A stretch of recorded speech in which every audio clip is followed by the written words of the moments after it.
Hello everyone, this is Victor Lai with BCM and welcome to the real cost of borrowing. I created this video because I noticed a lot of content on YouTube about how to pay off debt, especially mortgages, like tips and tricks on how to pay off your mortgage loan as fast as possible in half the time or less. Now that can be a good idea for some people, but it actually may not be a good idea for other people, especially right now in 2019. But none of the videos I saw talked about that. And in addition, none of the videos I saw really explained how to correctly evaluate the real cost of borrowing. And that, of course, is something that is totally relevant to deciding whether or not you should pay off a loan. And so that's what we're going to look at in this video.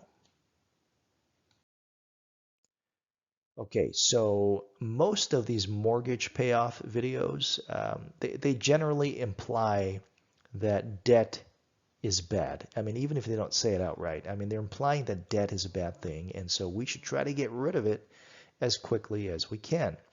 Now, of course, too much debt is going to be a bad thing. And so is borrowing with reckless abandon. That's always going to get you into trouble, and so we should avoid that always. But debt in of itself is not necessarily a bad thing. And used correctly and responsibly, it can actually be a very good thing. In fact, borrowing can actually help us make money in ways that we might not expect. And we'll talk about that more in a little bit. Okay, but first, let's take a look at how a typical mortgage loan works. On this page, we have a $100,000 mortgage loan. It has a 30-year term and a 4% annual interest rate that is fixed. The loan is fully amortized, which just means that principal and interest will be paid off according to a schedule over time. And if we calculate this out, what we have are 360 monthly payments of $477.42. In annual terms, that would be $5,729.04 per year for 30 years. The annual payments are shown here on this table on the left. We can see that we've got payments of $5,729 per year for 30 years. Now, when we add up all of those payments, the total amount comes to $171,871. So remember, our principal was $100,000.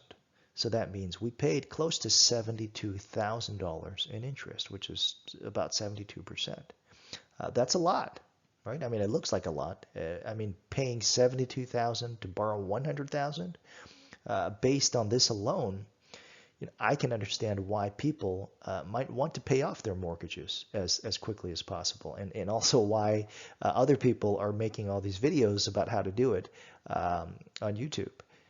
However, this projection is not complete. There is still some very important information missing, and a lot of people, even some very intelligent people, may overlook some of these things. First, we need to account for taxes.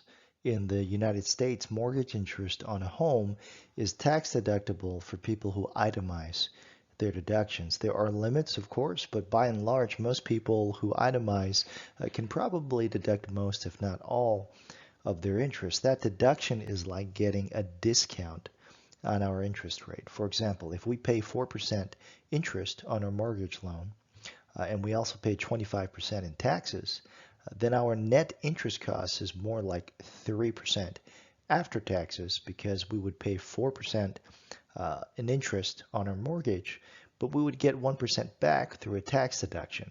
So the net cost is more like 3%.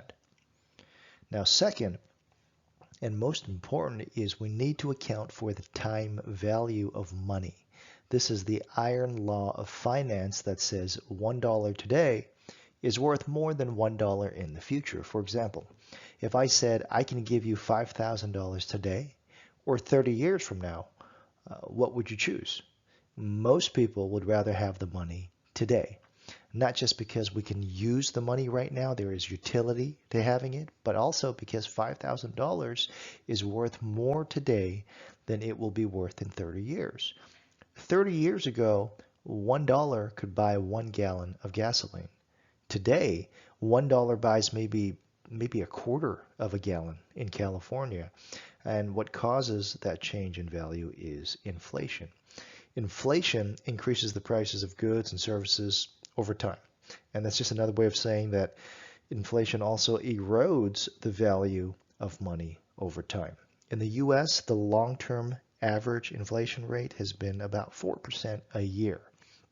This is all important to our mortgage example because our loan is fixed. Our payments don't change. We pay $5,700 every year, whether it's year 1 or year 30. But as we know, the value of that $5,700 is going to change with every year that passes. It's going to be worth less. So we need to account for that change in value. We're going to make the appropriate adjustments on this page. First, we assume a tax rate of 25%. That means we get a tax deduction of 1% off of our 4% before tax interest rate. Next, we assume inflation runs at 3% per year during the life of the loan. Finally, on the table on the right, we're showing the real after-tax inflation-adjusted values of the annual payments. The total value of the payments comes to $99,163. So we borrowed $100,000 today, and over time, we actually pay back less than that after taxes and inflation. In other words, we actually make money by borrowing and paying interest. So if I was in this situation, not only would I not want to pay off this loan quickly, I'd actually want to drag it out for as long as I could. The combination of fixed payments and inflation work in my favor over time. There's actually another hidden benefit for not paying off the loan early. Because if I was trying to pay it off fast, then what I would need to do is I'd need to make extra payments to pay down the principal. And of course, those extra payments are worth less over time, right? So if I'm making them now, I'm using more valuable money instead of just waiting to pay with less valuable money later, right? So if I didn't use my high value money today, what I could do instead is I could take the extra money and then I could invest it in something that would grow. And by doing that, I would be making money on time value from the loan. And I would also be making money by growing what I am not using for those extra loan payments. In other words, making the extra loan payments in this case would actually come with an opportunity cost, right? Or a loss of opportunity, loss of the opportunity to grow that money in something that would hopefully outpace the interest on the loan. So the bottom line is borrowing and debt are not always bad, and costs are not always what they seem. What looked like a very expensive loan costing 72% in interest is actually better than free money when we evaluate it correctly. Of course, we went over just one simple example, and there are a lot more considerations and complications in the real world. For example, how we feel about debt.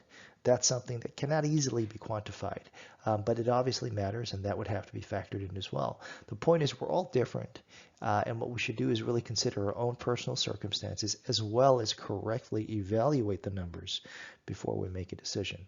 Okay, so that's it for this video. Let's wrap up with a quick summary.